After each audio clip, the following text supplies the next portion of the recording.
Multiple black and white images of the moon speeding towards the camera fascinate television viewers around the world as a US probe slams into the lunar surface. The Ranger series of probes were designed to take high-resolution photos of the lunar surface for evaluation of possible landing sites. Of the series, throughout the early and mid-60s, some 9 missions were flown. The first were launch failures. Ranger 3 missed the moon completely, Ranger 4 impacted, 5 missed and 6 impacted, but the onboard camera failed. Rangers 7, 8 and 9 all performed well, revealing several locations on the lunar surface worth investigating further. NASA was trying its hardest to keep alive its goal of putting a man on the moon first. 2 months before Ranger 3 launched, Major John Glenn, Navy fighter pilot, combat veteran, Trans-American flight speed record holder and astronaut, prepares to ride the Atlas booster aboard his Mercury spacecraft Friendship 7.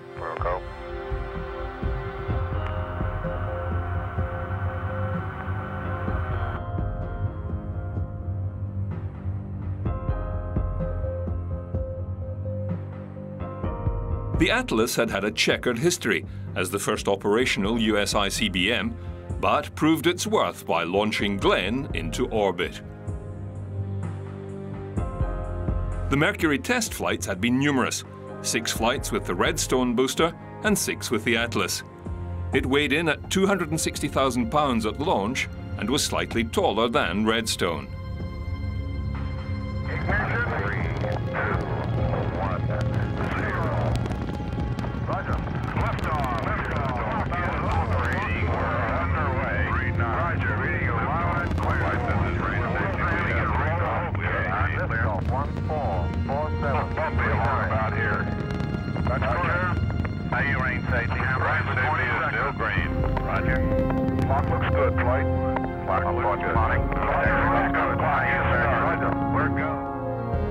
Glenn was given the go-ahead for 3 orbits by Mission Control, and he settled down to his 5-hour journey.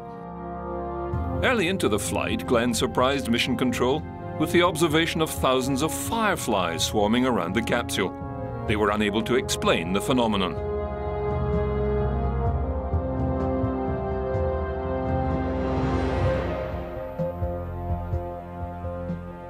During his final orbit, an alarm alerted Mission Control to a possible fault. It indicated that the landing bag had deployed, possibly causing the heat shield to detach.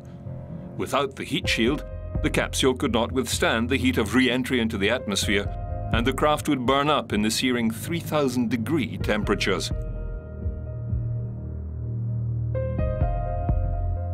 The ground crew could do nothing. They recommended to Glenn that the retropack, which was held in place by metal straps over the heat shield, and which normally jettisoned prior to re-entry, should be kept on, and hopefully keep the heat shield in place. 3, 2, 1, fire. Retrofire. Friendship 7 descended toward Earth. Everyone held their breath. DC current take at 09. The retropack held and the heat shield was successful. Glenn reported his parachute was good and chatted with the recovery team whilst he drifted down to the sea. John Glenn was the hero of the hour, the first American to orbit the Earth and the first to avert a potential disaster. The United States was still in the race. President Kennedy himself flew down to pick Glenn up in Air Force One and whisk him back to the nation's capital for the celebrations and media coverage, ticker tape parades, and a speech to Congress. Scott Carpenter served as backup pilot to Glenn, but had his own opportunity to ride aboard Aurora 7 some 3 months later. May 25th, 1962, another successful Atlas launch. 3, 2, 1, 0. I feel the liftoff. The clock has started. Roger. Out and clear. A planned 3 orbits, identical to Glenn's, were to include some scientific observations. Notably, fluids in weightlessness, photography of the Earth's surface, and an unsuccessful attempt to spot a flare fired from the ground.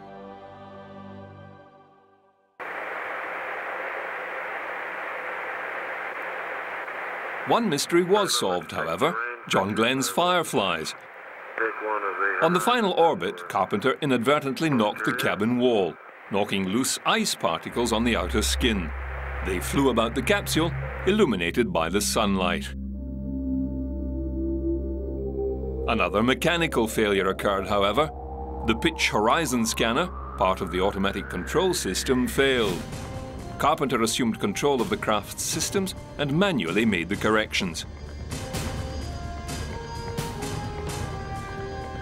Due to the malfunction and his fascination with the fireflies, Carpenter overshot his planned re-entry, coming down 402 kilometers off target. When the recovery crew located him, Carpenter was already aboard his life raft beside the capsule. The United States had caught up with 2 successful orbital flights, manual control of spacecraft attitude, scientific and technical data improving their knowledge base. What would the Soviets do next? The Russian chief designer pulled a rabbit out of his hat. 2, actually. The Russians chalk up another victory in the space race as they put 2 manned spacecraft into orbit within 24 hours of each other. Colonel Pavel Povovich and Major Andrei Nikolaev follow in the footsteps of 2 other Russian astronauts, Titov and Gagarin, and thus give the Soviets 4 manned orbital flights against 2 for the United States. Within 72 hours, the first man aloft traveled more than 1,000,000 miles, 4 times the distance to the moon, a distance it would take a jet airliner 2.5 months to fly. Nikolaev reported being able to see Vostok 4 as it attained orbit, with the 2 cosmonauts chatting briefly over the radio. Neither craft had maneuvering capability. Unable to change their orbital speed, they soon drifted apart. It was the first multiple launch, and the first time more than 1 human was in space. Again, another propaganda hit, although there was little technical or scientific knowledge gained from the stunt.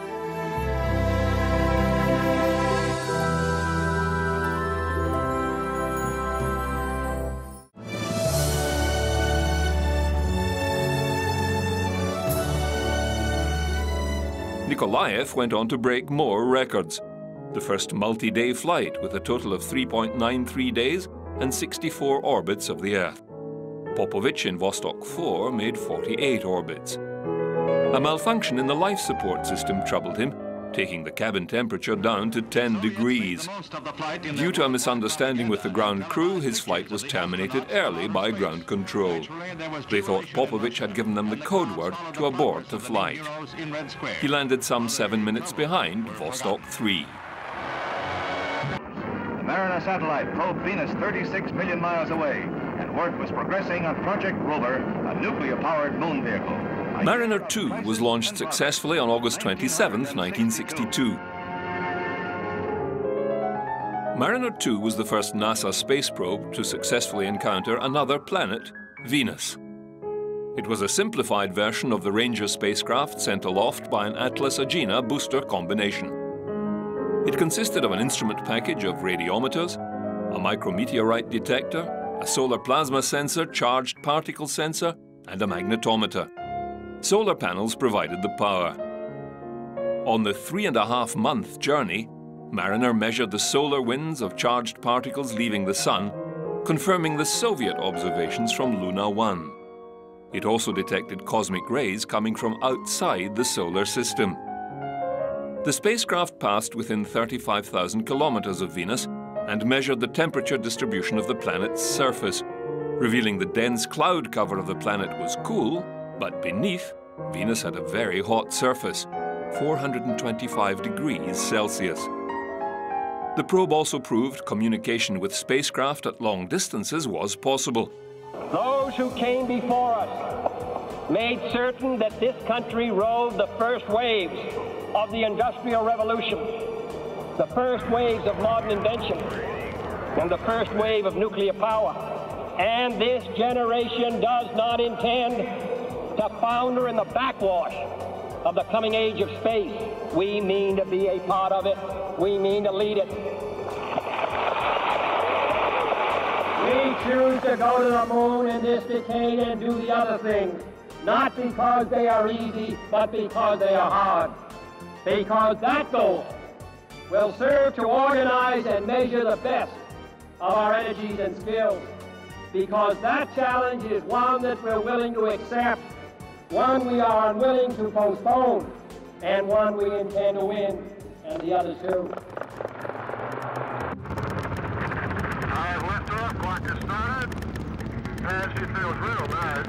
The third orbital flight of Mercury takes off October 3rd, 1962.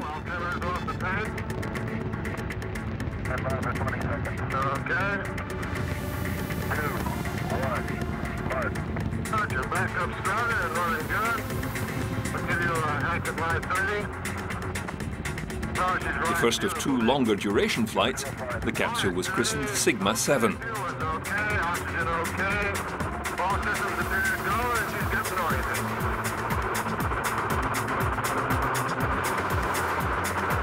Once achieving orbit, Wally Schirra's spacesuit began to overheat, threatening to cancel the flight.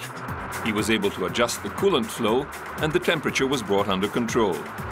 He was given the green light for 6 orbits.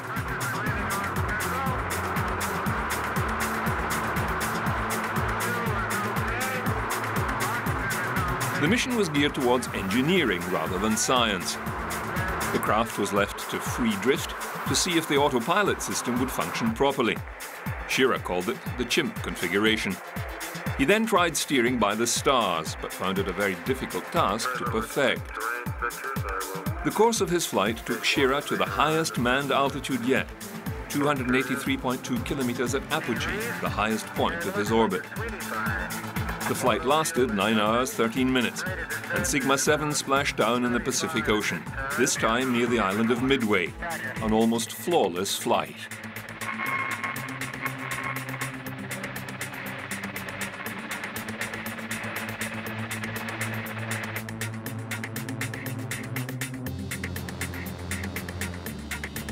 NASA's plans to achieve Kennedy's goal were beginning to materialize.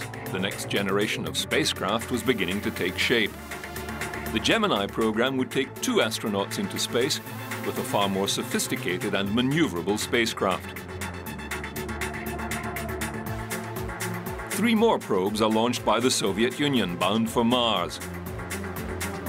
Mars 1962A was launched on October the 24th, 1962. The booster vehicle functioned well until the final stage exploded. 1 month later, Mars 1 is launched. It successfully made it to a trans-Mars trajectory. Communications failed en route, and it was never heard of again. A third attempt, Mars 1962B, failed to leave Earth's orbit. It is assumed the upper stage exploded. Aiming closer to home, the Soviets launched Luna 4 in April 1963. Following the previous success of the lunar probes, engineers and scientists were confident. However, this lunar lander missed the moon altogether and is now in a permanent orbit. Space exploration was a difficult and dangerous pursuit. There was still much to be learned before a successful lunar mission could be undertaken.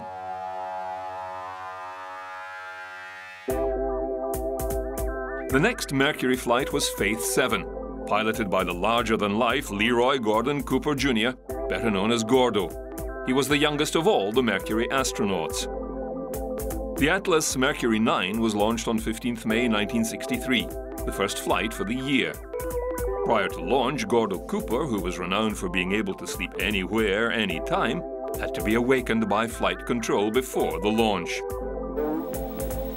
This was a long-haul flight lasting over 39 hours and 19 minutes, more time spent in space than all the Mercury astronauts combined.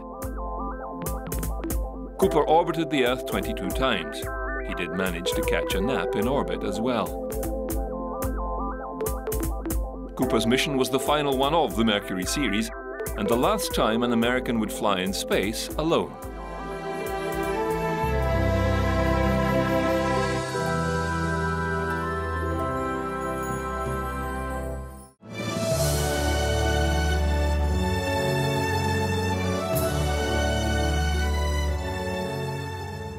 Valentina Tereshkova was so starstruck by the flight of Yuri Gagarin that her fellow workers at the textile factory where she worked nicknamed her Gagarin in a skirt. Born 6 March 1937 and living in the Upper Volga, Tereshkova was a trained parachutist but longed to fly in space. She wrote to Moscow asking to become a cosmonaut.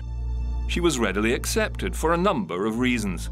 First, her father was a tank sergeant and war hero who died in the Finnish Winter War. And secondly, she was a member of the Communist Party. Korolev had suggested sending a woman into space soon after the success of Yuri Gagarin. A female cosmonaut corps was formed, and from 100 applicants, only 5 made the selection, Tereshkova being one of them. They all received training in rocket theory, spacecraft engineering, weightless flight training, isolation and centrifugal tests. Tereshkova also learned to fly as part of her training. June 14, 1963, Vostok 5, carrying cosmonaut Valery Bykovsky, roars into the sky. 2 days later, on the 16th of June, Valentina Tereshkova also lifted off aboard Vostok 6, the first woman in space. Once again, 2 cosmonauts were in orbit at the same time, and for a short period in close proximity to each other. Still with no maneuvering capability, the Vostoks quickly parted company. 26-year-old Tereshkova orbited Earth 48 times in 70 hours and 50 minutes. Bykovsky aboard Vostok 5 went on to a new endurance record of 81 orbits in 4 days, 23 hours and 6 minutes, a record for a single-occupant spacecraft still held today. Tereshkova would go on to marry cosmonaut Nikolaev. Some believed it to be an arrangement organized by the powers that be. They had a daughter in 1965, but the marriage didn't last.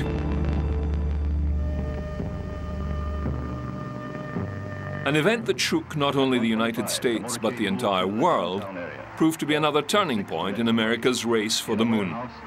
November 22nd, 1963, President John F. Kennedy is shot and killed in Dallas, Texas. The area is a swarm with police, rangers, and Secret Service men. The murderer slips the net, but a few blocks away, a man is captured after he is reported to have killed a policeman. That man is a 24-year-old pro-Castro Texan who once sought Soviet citizenship. Weeps in melancholy waves over the hushed throng. The one man capable of challenging the Soviet dominance in space had died before seeing his goal of landing a man on the moon come to fruition. With President Johnson and Robert Kennedy, some thought that with his death, the dream would also die, but it became a rallying point in history. NASA knew they could do it. Congress had already funded the project, and above all, the people of the United States still expected the dream to be achieved, even if only to honor the president's wishes.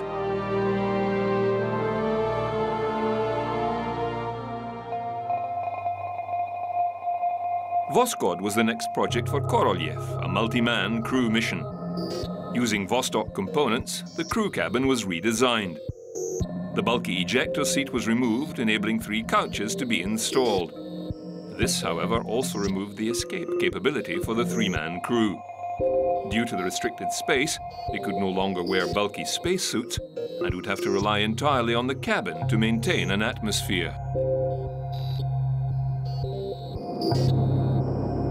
Without ejector seats, the crew would have to ride the capsule back to Earth, landing, unlike the Americans in the ocean, on the ground. Braking rockets were added to the parachute lines to soften the impact of landing.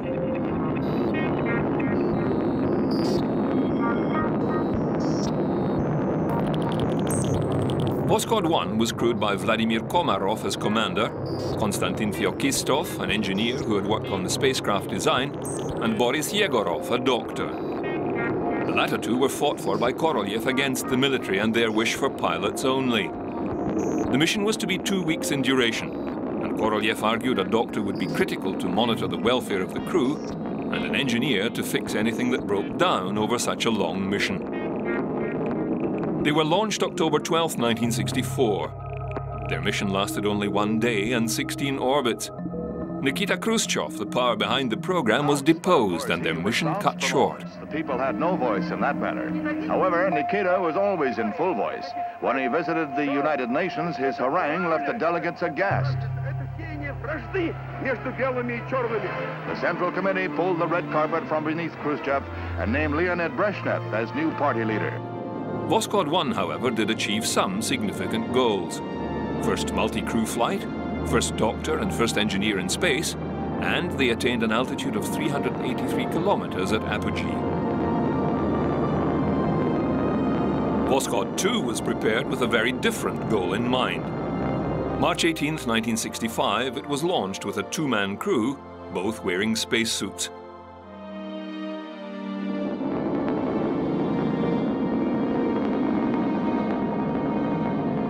Shortly after their first orbit, an inflatable airlock attached to the side of the spacecraft was inflated.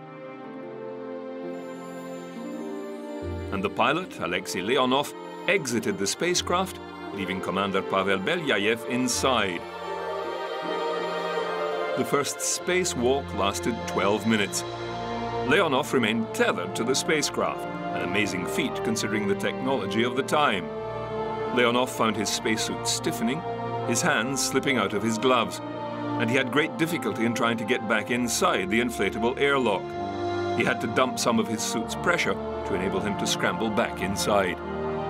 Then the two cosmonauts had trouble sealing the hatch, but they eventually succeeded and jettisoned the extended airlock prior to re-entry. To cap off the mission, they landed miles off course, and it took a day for the capsule to be found. The two cosmonauts had spent the night in the snowbound capsule, surrounded by wolves.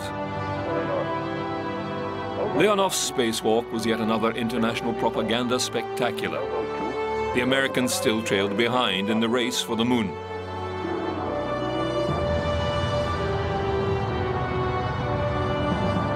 However, the new Gemini spacecraft was nearing readiness and would soon prove America's capabilities and finally eclipse the Soviets in space.